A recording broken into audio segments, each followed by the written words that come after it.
ആ കിറാണ്ട് ഭയങ്കര ബുദ്ധിമുട്ടൊക്കെ. നല്ല ആട് വർക്കാണ്. 14 വയസ്സിൽ ഞാൻ ചെറുപ്പത്തിൽ വന്നതാണ്. അണ്ണും മീനും കേരളത്തിൽ പണിയെടുത്ത് ജീവിക്കും. എൻ്റെ പേര് ചന്ദ്രൻ മാണിക്യം, സ്ഥലം തിരുനെൽവേലി ജില്ല.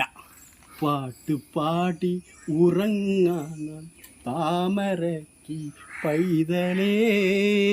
മഴയത്തും വെയിലത്തും പണിയെടുക്കുന്ന ചന്ദ്രൻ തമിഴ്നാട്ടിൽ നിന്ന് വന്നതാണ്.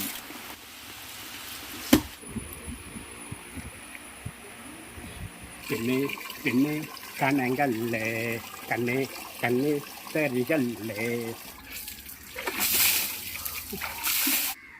പണി കഴിഞ്ഞാ? പണി കഴിഞ്ഞു. അപ്പം എന്നാ നിങ്ങൾ പറഞ്ഞ പൈസ പോയി പറക്ക. ആ ശരി, ഇനി നീ വിളിക്കാട്ടോ.